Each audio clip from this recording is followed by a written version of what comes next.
बांग्लादेश में इसमें अराजकता फैली हुई है, आगजनी हो रही है, हिंसा हो रही है, लूट हो रही है, घर जलाया जा रहा है। प्रधानमंत्री देश छोड़ के भाग गई है। बांग्लादेश के संस्थापक शेख मुजीबुर रहमान की मूर्ति तोड़ दी गई है। पुलिस ने, वहां की सेना ने पूरी कमान अपने हाथ में ले लिया है। भारत में भी ऐसे आंदोलन होते रहे। कभी भारत ने तख्ता पलट किया क्या? कभी भारत के किसी प्रधानमंत्री को भागना पड़ा क्या? कभी भारत के राष्ट्रपति को भागना पड़ा क्या? कभी भारत के चीफ जस्टिस को भागना पड़ा क्या? नहीं।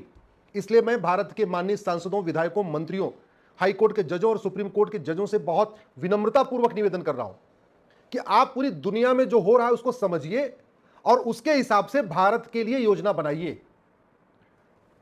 पाकिस्तान भारत का हिस्सा था। 1947 में वो हिंदुस्तान कहलाता था। कितनी बार सेना ने वहां पे तख्ता पलट कर दिया, कितनी वहां पे पॉलिटिकल अनस्टेबिलिटी है, कितनी बार वहां पे सुप्रीम कोर्ट का फैसला पलटा गया, कितना ज्यादा वहां आतंकवाद है, जिहाद है, मजहबी उन्माद है, कितने बड़े पैमाने पे वहां पे हिंदुओं को खत्म किया गया। बांग्लादेश को देख लीजिए, 1947 में बांग्लादेश भी हिंदुस्तान था, ईस्ट बंगाल था, ईस्ट बंगाल बांग्लादेश बन गया, वेस्ट पंजाब जाके पाकिस्तान बन गया। बांग्लादेश की स्थिति आज आप देख लीजिए। गंधार दुर्योधन का ननिहाल अफगानिस्तान भी हिंदू राष्ट्र था। अभी आपने कुछ ही समय पहले देखा था किस तरीके से लोग हवाई जहाज का टायर पकड़ पकड़ के भाग रहे थे। जब वहां पर अराजकता फैली, अशांति फैली, तो राष्ट्रपति छोड़ के भाग गए, आम जनता वहां पीटी, और आज की डेट में अफगानिस्तान में एक आतंकवादी संगठन जिसको तालिबान कहते हैं, उसका राज चल रहा है। भारत में संविधान चल रहा है क्योंकि यहां हिंदू बहुसंख्यक है। भारत में लोकतंत्र है क्योंकि यहां हिंदू बहुसंख्यक है। भारत में राजनीतिक स्थिरता है क्योंकि भारत में हिंदू बहुसंख्यक है।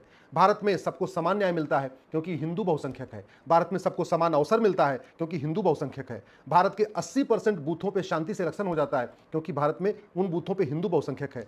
भारत में जहां जहां हिंदू खत्म हुआ है वहां पे पॉलिटिकल बूथों पे हिंसा भी होती है। आप बंगाल में देख लीजिए, कश्मीर में देख लीजिए, बाकी स्थानों पर देख लीजिए।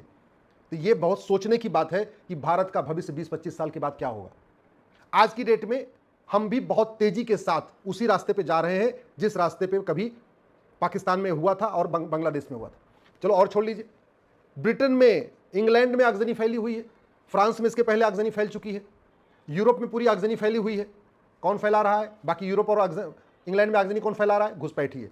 और भारत में तो 5 करोड़ घुसपैठी 2017 में आ गए थे। मेरी PIL सुप्रीम कोर्ट में पेंडिंग है। भारत की सभी राज्य सरकारों को नोटिस जारी हुआ है, केंद्र सरकार को नोटिस जारी हुआ है। ये बड़े दुख की बात है कि आज तक किसी न राज्य सरकार ने बताया कि घुसपैठियों को निकालने पर उनकी क्या योजना है, न केंद्र सरकार ने बताया। तो ये बहुत बड़ा अलर्ट है। हमको अफगानिस्तान से भी सीखना चाहिए, पाकिस्तान से भी सीखना चाहिए, बांग्लादेश से भी सीखना चाहिए, इंग्लैंड में जो हो रहा है उससे भी सीखना चाहिए, और यूरोप में जो हो रहा है उससे भी सीखना चाहिए।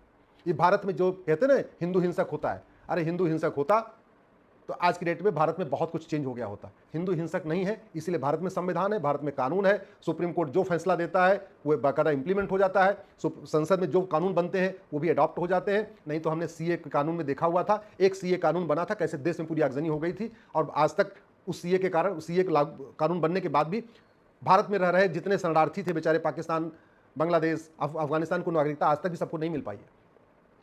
समाधान क्या है? मैं बार बार कहता हूं, दल गुलामी छोड़ दीजिए, नेताओं की गुलामी छोड़ दीजिए। नहीं तो जैसे अफगानिस्तान के राष्ट्रपति फुर्र हो गए थे, भाग गए थे जब वहां हिंसा बढ़ी, आज बांग्लादेश की प्रधानमंत्री भी अपना सुरक्षित निकल गई हवाई जहाज लेके। पाकिस्तान में भी मुशर्रफ निकल गए थे अपना हवाई जहाज लेके। जिस दिन भारत में आगजनी बढ़ेगी, भारत में हिंसा बढ़ेगी, तो जिन नेताओं के भरोसे आप बैठे हुए हैं, जिन पॉलिटिकल पार्टियों के आप भरोसे बैठे हुए हैं, जिनकी आप सुबह से लेकर शाम तक जय जयकार कर रहे हैं, ये आपको बचाने के लिए आप नहीं आएंगे, ये सबसे पहले जाएंगे। जैसे बांग्लादेश की जैसे आगजनी बढ़ी, बांग्लादेश के प्रधानमंत्री निकल गई, पाकिस्तान में आगजनी बढ़ी, वहां राष्ट्रपति निकल गए, अफगानिस्तान में आगजनी बढ़ी, वहां के राष्ट्रपति निकल गए। वहां बची कौन? मरने के लिए, पिटने के लिए, अत्याचार के लिए बची कौन? अत्याचार सहने के लिए वहां की जनता। तो यही हालत आपके भी साथ होगा। इसलिए मैं आपसे निवेदन कर रहा हूं, दल गुलामी छोड़ दीजिए, पार्टियों की गुलामी छोड़िए, नेताओं की जय जयकार छोड़िए, कठोर कानून की मांग करिए। भारत के 9 राज्यों की डेमोग्राफी बदल चुकी है। 800 जिलों में से 200 जिलों की डेमोग्राफी बदल चुकी है। 6000 तहसीलों में से 1500 तहसीलों की डेमोग्राफी बदल चुकी है। इसका मतलब यह हुआ 25% राज्यों की डेमोग्राफी, 25% जिलों की और 25% तहसीलों की। तो जो ये 25% जिलों से, 25% तहसीलों से, 25% राज्यों से हिंदू खत्म हुए हैं, वहां की स्थिति क्या है ये कहने की जरूरत नहीं है। समाधान क्या है? सबसे पहले घुसपैठ के खिलाफ कठोर कानून बनाया जाए। घुसपैठ को राष्ट्र की सुरक्षा के लिए खतरा घोषित किया जाए, घुसपैठ को देश की एकता अखंडता के लिए खतरा घोषित किया जाए, घुसपैठ को देशद्रोह घोषित किया जाए, घुसपैठ को वेजिंग वॉर डिक्लेयर किया जाए, घुसपैठ को ऑर्गेनाइज क्राइम डिक्लेयर किया जाए, और घुसपैठियों और उनके मददगारों के खिलाफ NSA, UAPA वेजिंग वॉर, देशद्रोह और गैंगस्टर एक्ट लगाया जाए, घुसपैठियों और उनके मददगारों की 100% संपत्ति जब्त किया जाए, उनकी नागरिकता खत्म किया जाए, उनको आजीवन कारावास फांसी दिया जाए, वो भी फटाफट 1 साल के अंदर, तब जाके घुसपैठिए अपने आप भागेंगे। और घुसपैठिए नहीं भागे तो लिख के रख लीजिए, जैसे ये अफगानिस्तान में हो रहा है, पाकिस्तान में हो रहा है, इंग्लैंड में हो रहा है, अफगानिस्तान में हो रहा है, ऐसे ही भारत में होगा और ज्यादा से ज्यादा 20 साल के अंदर होगा, 100% होगा, हमारे आपके देखते देखते होगा। अगर भारत को बचाना है, धर्मांतरण को राष्ट्र की सुरक्षा के लिए खतरा घोषित करिए, धर्मांतरण को देश की एकता अखंडता के लिए खतरा घोषित करिए, धर्मांतरण को देशद्रोह घोषित करिए, धर्मांतरण को वेजिंग वॉर डिक्लेयर करिए, धर्मांतरण को ऑर्गेनाइज क्राइम डिक्लेयर करिए, और धर्मांतरण कराने वाले मिशनरियों, जिहादियों और उनके मददगारों के खिलाफ एनएसए लगाइए, यूएपीए लगाइए, वेजिंग वॉर की धारा लगाइए, देशद्रोह की धारा लगाइए, गैंगस्टर एक्ट लगाइए। घुसपैठियों और उनके मददगारों की 100% संपत्ति जब्त, धर्मांतरण कराने वाले मिशनरियों, जिहादियों की 100% संपत्ति जब्त करिए, धर्मांतरण कराने वाले मिशनरियों, जिहादियों और उनके मददगारों की नागरिकता खत्म करिए, आजीवन कारावास की और फांसी की सजा दीजिए, और वो भी 1 साल के अंदर, तब धर्मांतरण रुकेगा। और तीसरा, जनसंख्या नियंत्रण के लिए कठोर कानून बनाइए। हम दो हमारे दो सबके लिए मैंडेटरी करिए, जो हम दो हमारे दो न माने उसकी नागरिकता खत्म करने का प्रावधान करिए। भारत का संविधान इसकी इजाजत देता है। आर्टिकल 11 में लिखा हुआ है कि संसद ऐसा कानून बना सकती है कि नागरिकता कब लेनी है, नागरिकता कब देनी है। तो जैसे वोटर आईडी जब देते हैं तो टर्म्स कंडीशन में 18 साल का हो जाएगा तब वोटर आईडी में, तब वोटर आईडी मिलेगा। पासपोर्ट देते हैं, टर्म्स कंडीशन होती है। ड्राइविंग लाइसेंस देते हैं तो भी टर्म्स कंडीशन होती है। अगर आदमी नहीं मानेगा तो उसका ड्राइविंग लाइसेंस सीज हो जाएगा। अगर पासपोर्ट का वायलेशन करोगे, पासपोर्ट सीज हो जाएगा।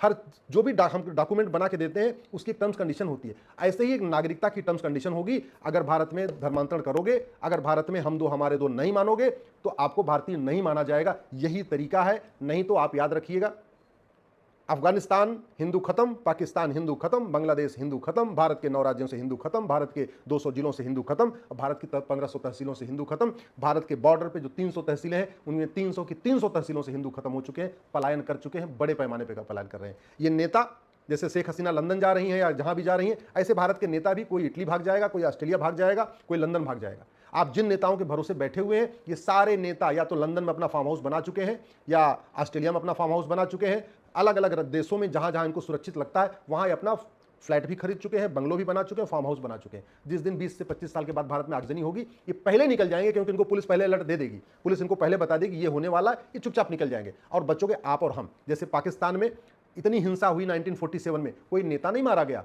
कौन वहां फंसा? आम जनता। बांग्लादेश में इतनी हिंसा हुई, राष्ट्रपति पहले निकल गया, कोई नेता नहीं मारा गया, प्रधानमंत्री पहले निकल जा रही है, कोई नेता नहीं मारा गया, फंसी है कौन? वहां आम जनता। अफगानिस्तान में राष्ट्रपति पहले निकल गए, कोई नेता नहीं मारा गया, फंसा कौन अफगानिस्तान में? आम जनता। इंग्लैंड में देख लीजिए, जो आगजनी हो रही है, कोई नेता नहीं मारा जा रहा है, आम जनता पिट रही, आम जनता का घर जल रहा है। फ्रांस में देख लीजिए, कोई नेता नहीं मारा गया, आम जनता वहां पिट रही है, आम जनता फंसी हुई है। यूरोप में आगजनी हो रही है, कोई नेता नहीं मारा गया है, आम जनता फंसी हुई है। ये कड़वी सच्चाई है। हालांकि इस कड़वी सच्चाई को शायद आप ठीक नहीं समझेंगे, आपको नहीं अच्छा लगेगा, लेकिन ये कड़वी सच्चाई बताना मेरा काम है। समाधान है uniform police code, uniform civil code, uniform judicial code, uniform population code, uniform endowment code. समाधान एक ही है, न कोई विशेष दर्जा किसी को रहे, सबको एक समान मिलाया जाए। रिलीजन के आधार पर जितने कानून हैं इनको खत्म किया जाए। ये माइनॉरिटी मेजॉरिटी का जो खेल है इसको बंद किया जाए। ये मुगलिया जो स्कूल चल रहे हैं भारत में, आज भी जो मदरसे चल रहे हैं, इनको बंद किया जाए।